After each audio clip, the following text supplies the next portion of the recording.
Hey watch lovers, Brad from Brent Miller Jewelers.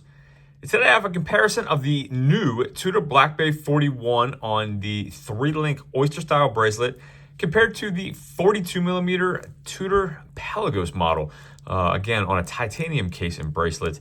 I thought at some point somebody is going to probably take a look at both of these and cross shop them. So I thought we'd do a quick video comparison. As always, the case dimensions. 40.5 is what I measured diagonally across on this Tudor Black Bay 41. And that's exactly what I got across the aluminum, matte aluminum bezel as well. So 40.5 millimeters compared to the Tudor Pelagos at 42.3 above the crown guard diagonally across, and the same 42.3, essentially measuring the bezel that overhangs the case on this Pelagos a little bit. So again, 42.3 versus 40.5. In comparison across the bezel here. And then we're looking at case thickness, 13.6, so a little thinner compared to the 14.5. So you're looking at about a millimeter.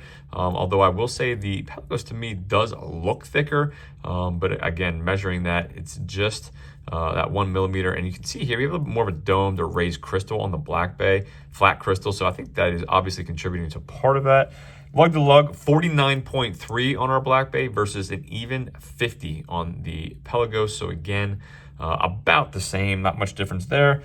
And then the bracelet itself, we have a 21mm bracelet here at the lug, tapering to 16 at the last link, back out to 18 at the clasp. You do have the fold over locking mechanism here.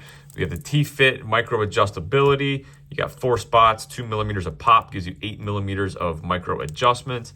You have removable links by screws. Again, solid stainless steel case and bracelet, solid stainless steel case back. MT5602-U, that is the METAS certified movement, 70 hours of power reserve, signed screw down crown, 200 meters of water resistance, and on the stainless steel bracelet, no links removed. I weighted at 164.2 grams. Retail on this is $44.25. And comparing that to the Pelagos, we have a 22mm lug width, so a slightly larger lug width. Taper, not as drastic, to 18 instead of 16 on the Black Bay. And then back out to 20 at the clasp. So a little bit thicker clasp, a little bit just less taper on the bracelet. This again is the tool watch. It is titanium, so you don't feel the actual size, in my opinion, on it. We do have don't quote me to this, but I believe this is a solid stainless steel case back, titanium case and bracelet, but I'm fairly certain that is a stainless steel case back. I'd have to go through my notes and look from a previous training, but I know the 39 is, so I can't imagine the 42 would not be. Underneath there's the MT5612 movement. Again, fantastic movement, but you're not getting the METAS certification on it. 70-hour power reserve. You again are getting a signed screw down crown. You're getting additional water resistance, 500 meters versus the 200 on the Black Bay. And the weight, 148.8 grams. So a little bit larger watch, but the titanium, it's about not quite 20 grams less in weight. And retail on it, $5,025. So you're looking at about a $600 premium for the larger titanium Pelagos. Take a listen to bezel action here quick. Again, stainless steel, aluminum bezel.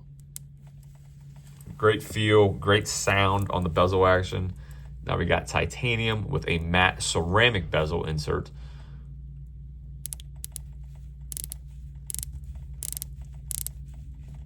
Very similar sound. I will say the Black Bay, I think it has to do with the larger grooves in the actual bezel. A little bit easier to grip for me with the gloves on it. Again, that's just me on the fly here, hypothesizing that's why. Let me look and see. Yeah, they're spaced out a little bit more. Just easier to manipulate the bezel. You do have the crown protector here on the Pelagos though. So again, both fantastic watches. One certainly going to be able to dress up a little bit more here in the Black Bay, in my opinion. The all matte finish of the Pelagos. This is a tool watch, helium escape valve here, more serious dive watch. However, both black, you know, it certainly, I think, could be cross-shopped. Last thing I'll mention too, and my minute hand's covering up, I apologize. You do have a date complication at 3 o'clock on your Pelagos model. There are no dates here on your Black Bay. So again, both really nice watches. Really comes down to I think what your intended purpose with the timepiece is. So let me throw these both on wrist. I've rambled on long enough. Another thing I did not show you, and I apologize, is you do have on the fly with this Pelagos model as well. You have 3 fixed positions here represented by these 3 dots. And then if it's outside and in that last fixed position throughout the day, you have 2 springs in this clasp. You can see here 1, 2 that allow the movement with your wrist. Or if you're, you know, a dive, wet extension for a wetsuit, or just manipulating underwater, you have the ability to free kind of have that movement in the watch. So certainly didn't want to miss that. For my wrist, again, you know, you guys that watch the channel know I have a 6 3/4 inch wrist. This one clearly fits my wrist better. Probably still a little bit larger than what I personally would prefer to wear. However, could certainly wear it with the updated case dimensions and measurements on this 41 from last year's burgundy model. And let me show you the Pelagos.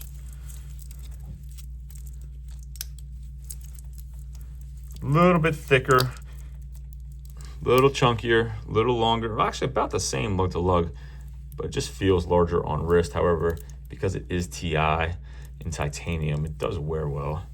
And if you're not familiar, you do get a rubber strap that comes with this. So not only is it $600 premium for the titanium, you get a rubber strap too. Let me hit the lights quick.